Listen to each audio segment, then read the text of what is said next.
O soldado cruzado ergueu a voz, chamando o prisioneiro de indigno, afirmando que nem o solo sagrado o queria vivo. O corredor estreito da fortaleza o recebeu em silêncio, com tochas que lançavam sombras tortas sobre as pedras molhadas.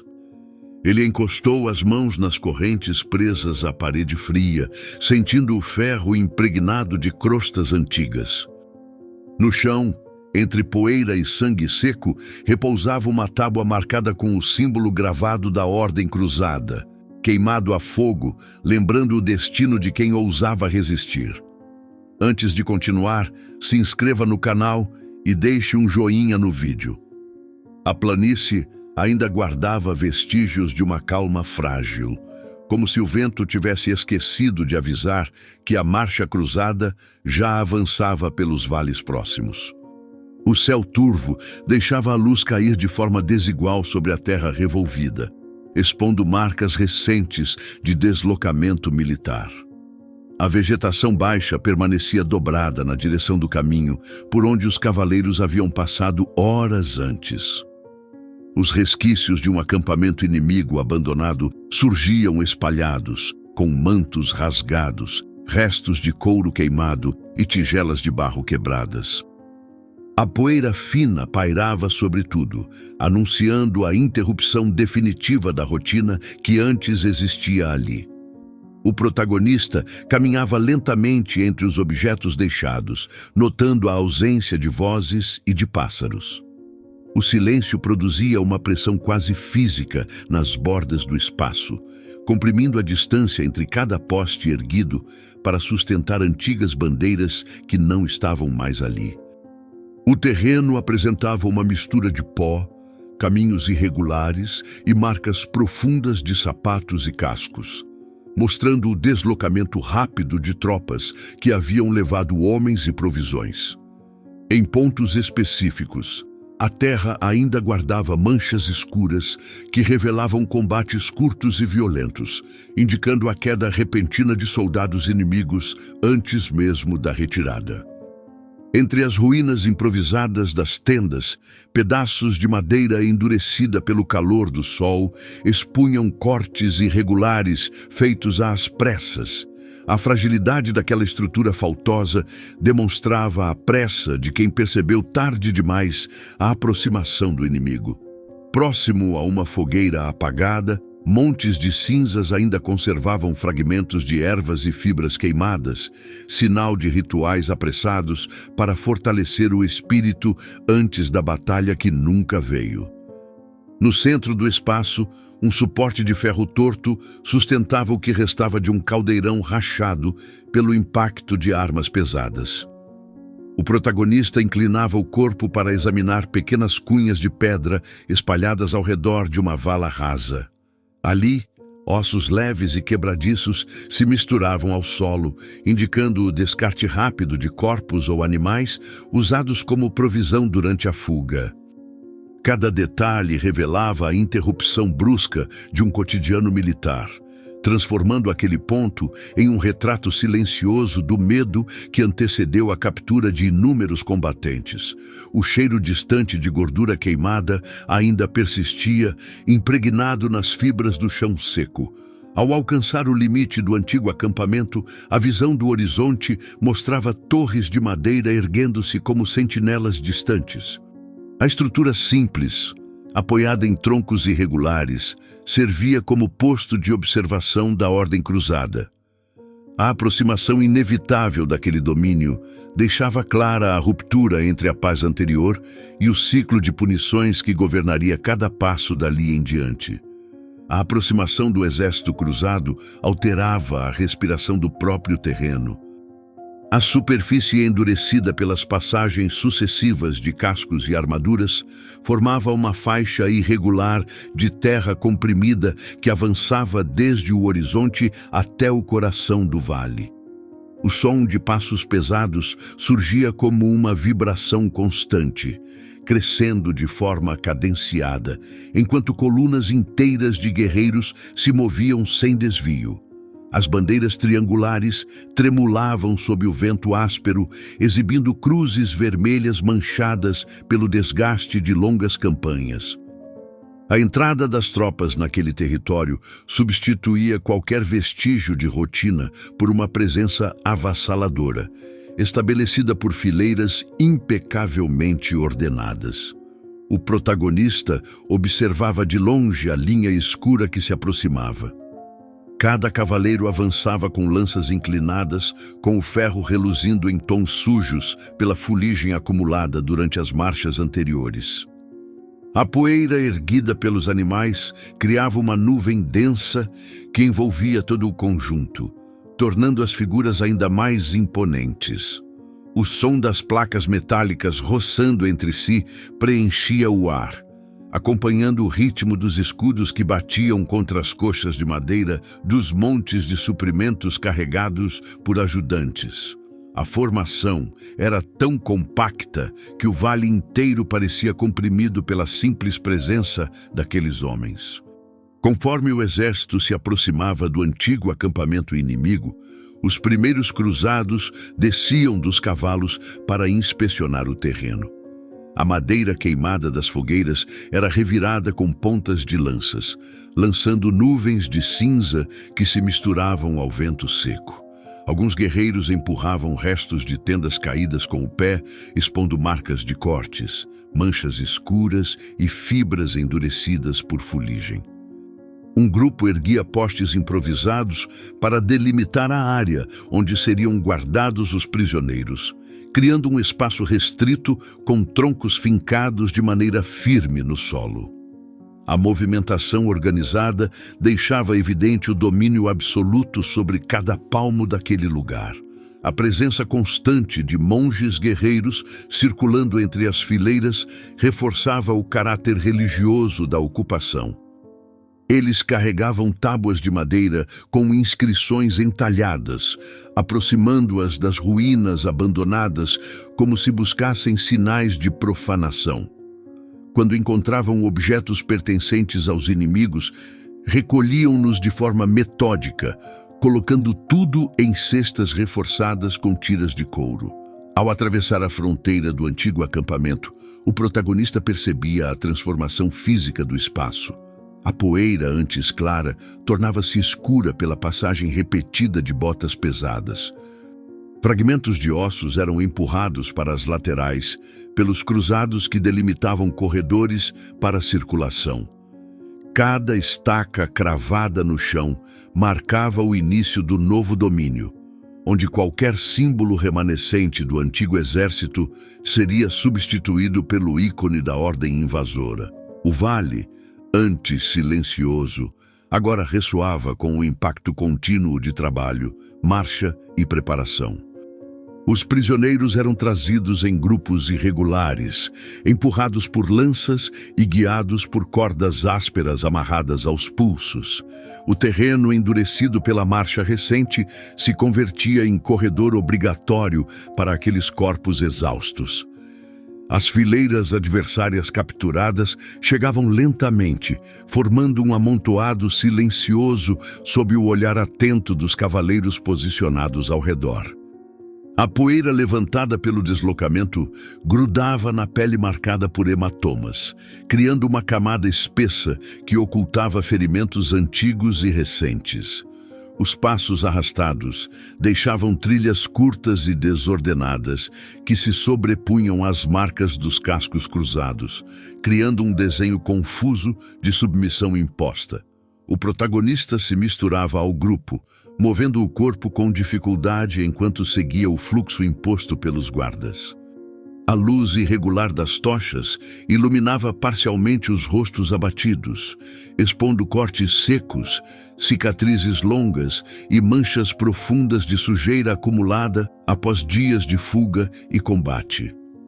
Alguns prisioneiros carregavam partes de armaduras quebradas, presas ainda ao corpo, mantidas ali apenas porque o metal havia se incrustado na carne durante o confronto. Outros traziam faixas improvisadas, feitas de tiras arrancadas das próprias roupas, usadas para conter sangramentos que o tempo já havia transformado em linhas duras de tecido ressecado. As histórias individuais apareciam nos detalhes expostos sobre cada um. Um homem alto carregava no ombro um talismã de madeira enegrecida, quebrado ao meio pela queda provocada por um golpe invisível.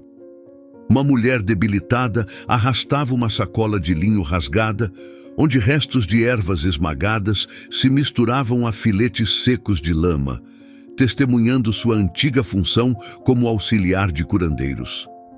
Um jovem com a coluna arqueada mantinha na cintura um pedaço de corda que havia servido de laço para puxar animais durante o transporte de suprimentos do seu exército derrotado. O tempo curto entre captura e deslocamento deixava tudo exposto, sem chance de esconder memórias materiais. A cada passo, os cruzados examinavam o grupo com atenção prolongada.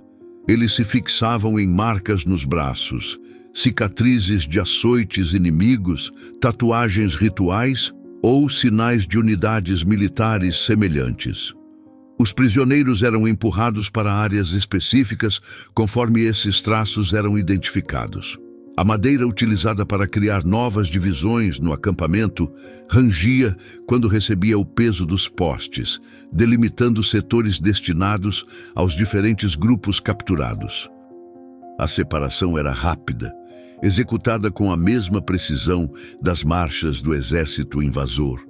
No centro do espaço recém-organizado, montes de capas rasgadas e escudos partidos eram empilhados por escudeiros cruzados. As peças recolhidas dos inimigos formavam um inventário silencioso da destruição recente.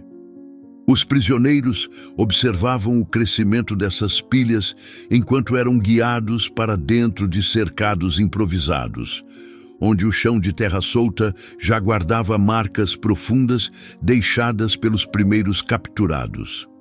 A presença de cada objeto retirado deles reforçava o esvaziamento completo de suas histórias anteriores e marcava o início do domínio absoluto dos cruzados sobre aquelas vidas. O espaço destinado aos prisioneiros havia sido ampliado durante a madrugada, transformando o acampamento cruzado em um campo delimitado por troncos fincados no solo com precisão. A terra escura, misturada à poeira acumulada no dia anterior, formava uma superfície irregular que se tornava mais pesada a cada movimento compulsório imposto pelos guardas. As cordas que prendiam os capturados eram substituídas por grilhões de ferro, ajustados com força suficiente para deixar marcas profundas nos pulsos. O som das fivelas sendo travadas se espalhava em ondas curtas, anunciando o início do novo tratamento. O protagonista era empurrado até o centro do cercado, onde uma estrutura simples de madeira havia sido montada. Ela consistia em duas vigas cruzadas, presas por estacas e reforçadas com tiras de couro já endurecidas pelo frio noturno. Sobre a base, manchas antigas de sangue seco conviviam com arranhões feitos por lâminas usadas repetidamente para cortar tecidos, carne e armaduras. A visão daquele suporte deixava claro o propósito da área: registrar o primeiro golpe de submissão imposto pela Ordem Cruzada a todos que ali chegavam. E manhã avançava enquanto os prisioneiros, um por um, eram erguidos pelos guardas e posicionados diante da viga principal. Os cruzados moviam o corpo dos capturados de forma controlada, segurando ombros e nucas com mãos cobertas por couro grosso. O protagonista era imobilizado da mesma maneira, com o peso do braço do guarda pressionando suas costas enquanto correntes curtas eram puxadas, aproximando seu corpo da estrutura. A madeira áspera tocava a pele, deixando pequenas farpas grudadas ao contato. No entorno, objetos recolhidos dos inimigos eram organizados sobre um tapete improvisado de peles. Entre eles, pequenas lâminas tortas, machadinhas curtas, punhos partidos de escudos e fragmentos de flechas se acumulavam. Os cruzados escolhiam entre essas peças aquela que serviria para marcar o início da punição. A arma selecionada variava conforme o grupo capturado, como se cada unidade inimiga merecesse uma forma específica de demonstração de força. Os primeiros golpes eram aplicados com firmeza, atingindo braços, ombros e costas, sempre direcionados para quebrar a postura do prisioneiro. O impacto fazia a madeira tremer, enviando vibrações pelo solo seco. Cada golpe deixava marcas fundas que escureciam rapidamente sob a poeira levantada pelos movimentos bruscos. Os guardas seguiam um ritmo constante, alternando posições e intensidades para prolongar o desgaste físico dos capturados. O protagonista recebia o mesmo tratamento, sentindo o peso dos golpes espalhando-se pelo corpo enquanto o conjunto de estacas rangia. Ao final de cada sessão, os prisioneiros eram arrastados para as laterais do cercado, onde pequenos montes de palha serviam como repouso improvisado. A palha acumulava sujeira, sangue e restos de tecido rasgado, criando um colchão rígido que mal sustentava o corpo enfraquecido. O ciclo se repetia sem pausa, preenchendo o espaço com o som abafado de madeira contra carne, metal contra osso e o arrastar de corpos exaustos ao longo do solo. A ordem cruzada estabelecia sua dominação de forma gradual, transformando cada gesto cotidiano em instrumento de controle. As primeiras luzes do dia mal tocavam o acampamento, quando os guardas iniciavam a reorganização dos prisioneiros, conduzindo-os a corredores estreitos, formados por filas de escudos fincados no solo. A madeira curva dos escudos criava paredes improvisadas que orientavam o fluxo de corpos de forma rígida, forçando movimentos lentos e calculados. O piso, marcado por sulcos profundos feitos por botas e correntes, dificultava cada passo, criando um esforço contínuo que drenava as forças dos capturados logo nas primeiras horas. O protagonista era empurrado pelo corredor enquanto observava a metodologia imposta pelos cruzados. Grupos eram separados conforme a capacidade física, idade aparente ou utilidade militar anterior. Os mais resistentes eram destinados às tarefas de transporte, arrastando troncos grossos usados para fortalecer as cercas. Os debilitados eram agrupados perto de tendas baixas, onde recebiam porções mínimas de água turva servida em tigelas de barro rachadas. Nenhum gesto era casual. Cada deslocamento, cada divisão, cada pausa calculada servia para reforçar a posição absoluta dos invasores. Ao longo da manhã, os cruzados iniciavam a coleta sistemática de objetos pertencentes aos prisioneiros. Fragmentos de couro, adagas quebradas, pequenas algibeiras de tecido, talismãs religiosos, fitas de pano, tudo era retirado e disposto sobre mesas improvisadas, construídas com tábuas apoiadas em barris abandonados. Os monges guerreiros caminhavam entre essas mesas, examinando cada peça como se buscassem traços simbólicos que revelassem rituais, alianças ou antigas identidades. Os objetos eram então queimados ou recolhidos para armazenamento, eliminando qualquer vínculo material que pudesse fortalecer a resistência emocional dos capturados. No centro do acampamento, um grande círculo de pedras delimitava a área de trabalho forçado. Os prisioneiros eram conduzidos até ali, onde precisavam mover blocos pesados retirados das margens do vale. Os blocos eram empurrados, arrastados ou erguidos sobre plataformas improvisadas de troncos.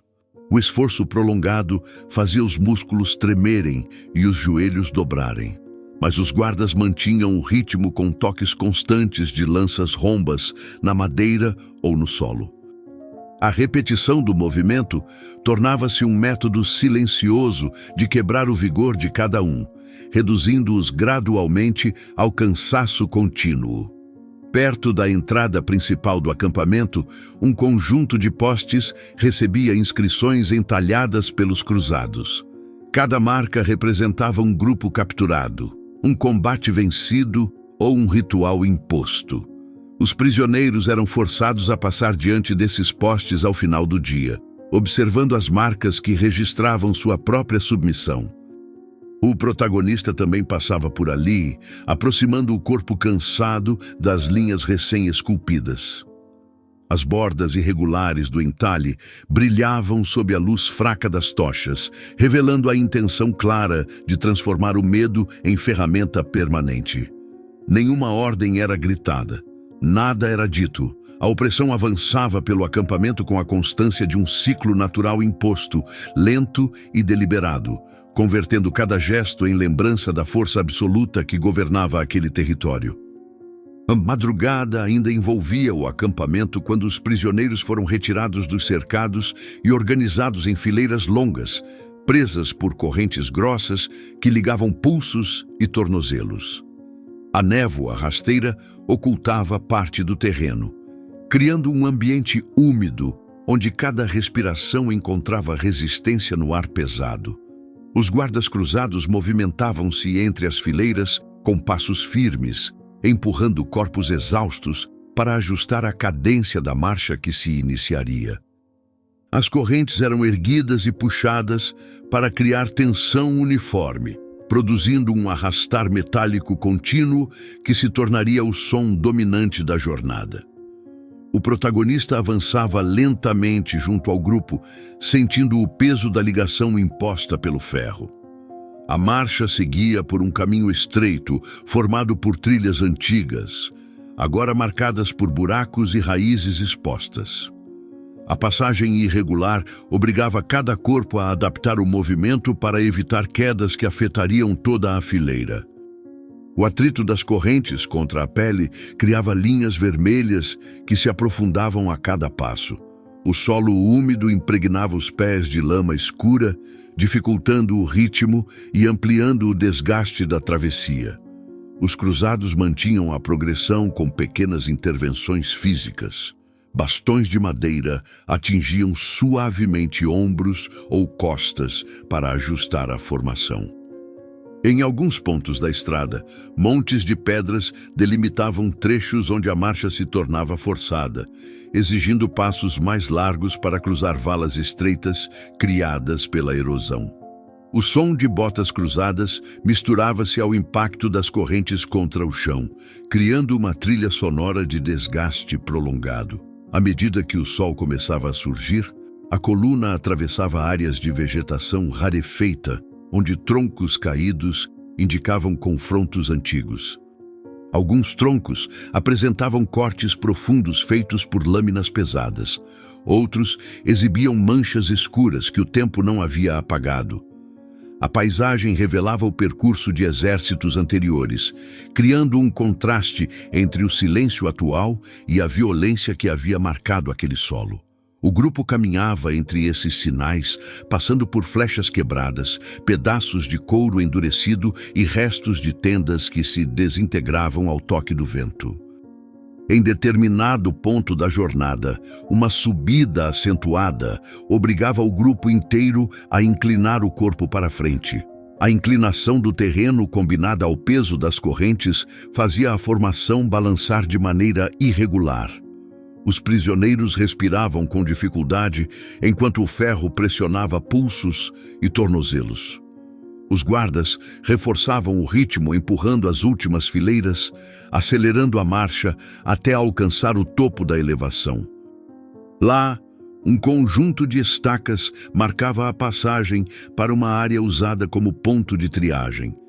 No novo terreno, os prisioneiros eram realocados. As fileiras eram separadas pela força dos guardas que seguravam as correntes centrais e puxavam os capturados para diferentes direções. A reorganização criava novos grupos destinados a tarefas específicas dentro de outra estrutura do exército cruzado. O protagonista era empurrado para uma das pequenas clareiras onde montes de pedras, cordas desgastadas e tonéis vazios aguardavam transporte. Aquela etapa da jornada não representava apenas deslocamento, mas a transição para um novo ciclo de perda.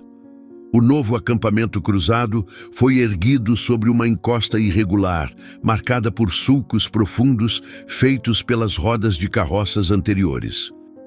A terra seca acumulava pequenos montes de poeira que se desfaziam sob o peso das botas dos prisioneiros empurrados para dentro do espaço delimitado por estacas grossas.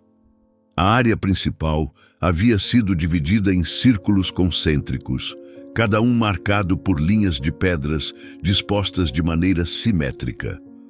Essa organização determinava a hierarquia das punições, começando pelas mais brandas e avançando gradualmente até as mais severas. O protagonista caminhava com dificuldade até o círculo intermediário, onde um conjunto de troncos irregulares formava uma plataforma baixa. Os guardas cruzados guiavam os prisioneiros com gestos rígidos, aproximando-os da estrutura central. Sobre a plataforma, manchas escuras ocupavam boa parte da superfície, sinais de sessões anteriores realizadas contra grupos já reduzidos.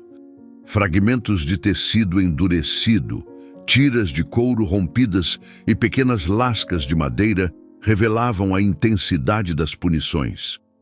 A resistência de um dos prisioneiros chamou a atenção dos guardas. Ele tentava manter o corpo ereto, ajustando os pés para atrasar a aproximação da plataforma. Os movimentos, embora discretos, eram suficientes para provocar reação imediata. 2 cavaleiros cruzados se adiantaram, segurando o prisioneiro pelos braços e pelo colarinho desgastado. Eles o conduziram sem pausa até o círculo mais interno, onde uma estrutura vertical de madeira aguardava. Essa estrutura era formada por uma viga longa, presa a um suporte de pedras, com um conjunto de correntes curtas pendendo de argolas fixadas no topo.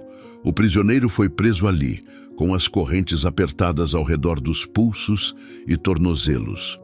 O ajuste era feito com firmeza, criando tensões que impediam qualquer recuo. Os cruzados posicionaram uma tábua espessa sobre 2 estacas no solo, servindo como apoio para os instrumentos de punição. Sobre a tábua repousavam machadinhas curtas com lâminas lascadas, martelos de cabo curto, varas de madeira endurecida pelo fogo e pequenas lâminas curvas. Cada peça apresentava marcas de uso frequente, expondo entalhes irregulares e manchas antigas de sangue ressecado. A sessão começou quando um dos cruzados ergueu a vara de madeira e atingiu a parte inferior das pernas do prisioneiro. O impacto levantou uma nuvem de poeira fina que se espalhou pelo círculo interno. A vara retornou ao ar e desceu novamente, produzindo um som seco que ecoou pela encosta. Em seguida, outro guarda utilizou uma machadinha curta para atingir a lateral da plataforma, criando um estilhaço que saltou e atingiu o chão próximo. Cada movimento parecia coordenado para desgastar o prisioneiro sem destruí-lo completamente. O protagonista observava tudo enquanto permanecia na borda do círculo intermediário. A plataforma rangia sob o peso da vítima, que inclinava o corpo conforme as correntes limitavam os movimentos. Após longos minutos, os cruzados afrouxaram as correntes e deixaram o prisioneiro cair sobre o solo duro, onde pequenas pedras se espalhavam ao redor do corpo enfraquecido. A perda estava consumada. O grupo de prisioneiros ao redor compreendia que aquele era apenas o começo do preço imposto pela resistência. O terreno escolhido para a nova etapa das punições ficava atrás de um paredão natural de rochas altas, onde a luz alcançava apenas com dificuldade. A superfície áspera das pedras formava sombras longas que atravessavam o acampamento, dividindo o espaço em faixas de claridade e escuridão. Os cruzados utilizavam essa área para conduzir rituais de dominação prolongada, pois o ambiente abafado reforçava a sensação de clausura. As paredes irregulares concentravam o som de cada golpe, cada arrasto, cada queda, transformando o eco numa lembrança contínua de submissão. Os prisioneiros foram levados até ali em pequenos grupos, unidos por correntes que rangiam ao contato constante com as paredes. O protagonista avançava entre eles enquanto o chão apresentava marcas profundas de seções anteriores. A terra endurecida mostrava sulcos feitos por corpos arrastados e manchas escuras preenchiam rachaduras no solo, onde líquidos antigos haviam se acomodado ao longo dos dias. Fragmentos de tecido, ossos pequenos e pedaços de couro queimado espalhavam-se em pontos aleatórios, criando um mosaico irregular de vestígios. Ao centro do espaço, os cruzados haviam montado uma estrutura formada por 3 estacas grossas, unidas por traves horizontais. Cada trave sustentava correntes curtas presas por grampos de ferro inseridos à força na madeira. O conjunto apresentava marcas profundas de ferramentas usadas repetidamente para ajustar as posições dos prisioneiros. A superfície das traves estava escurecida por camadas de sujeira acumulada e arranhões deixados por unhas e ferragens soltas. Não havia qualquer sinal de improviso. Tudo ali servia a um propósito específico de desgaste prolongado. Os prisioneiros eram amarrados com o corpo inclinado, impedidos de manter equilíbrio. Os guardas ajustavam a altura das correntes de forma a gerar tensão constante nos músculos. A posição forçada obrigava cada corpo a permanecer entre a queda e a sustentação, criando um estado contínuo de exaustão. O protagonista foi preso a uma das traves laterais, onde a madeira áspera tocava ombros e costas, deixando pequenas fibras atravessadas sobre a pele. A trave rangia ao receber o peso, enquanto as correntes vibravam em resposta aos pequenos tremores causados pela postura instável. A sessão começou com instrumentos específicos de desgaste. Varas grossas, endurecidas pelo calor, eram passadas lentamente sobre braços e pernas para reforçar a tensão muscular. Em seguida, pedaços de couro molhado eram enrolados ao redor dos antebraços de alguns prisioneiros e apertados com cordas até que o couro começasse a encolher. O encolhimento fazia a pressão aumentar gradualmente, criando uma sensação constante de compressão que se acumulava com o tempo. Outros prisioneiros recebiam impactos controlados com bastões curtos que acertavam as traves, fazendo o choque reverberar diretamente nos pontos onde seus corpos tocavam a madeira. A cada nova técnica aplicada, os cruzados observavam a resistência de cada corpo. Aqueles que permaneciam de pé eram mantidos na posição por mais tempo. Os que cediam eram soltos apenas o suficiente para serem recolocados em nova postura forçada. O protagonista permaneceu na trave lateral enquanto a poeira fina acumulava-se ao redor de seus pés, levantada pelo movimento constante dos guardas. As sombras longas projetadas pelas rochas reforçavam a sensação de aprisionamento, enquanto a estrutura de madeira seguia rangendo sob o peso coletivo dos prisioneiros submetidos ao clímax da opressão cruzada.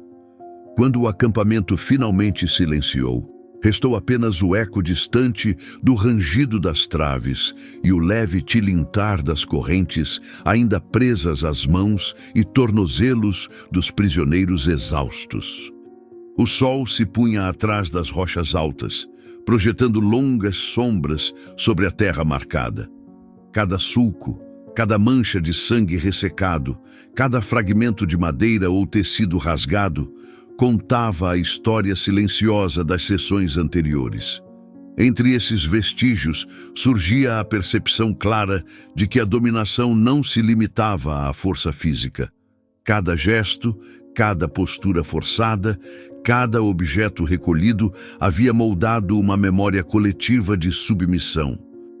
O protagonista caminhava lentamente pelo espaço agora vazio, tocando as correntes soltas que restavam sobre o solo. O metal frio transmitia lembranças do peso, da dor e da pressão constante aplicada durante as sessões.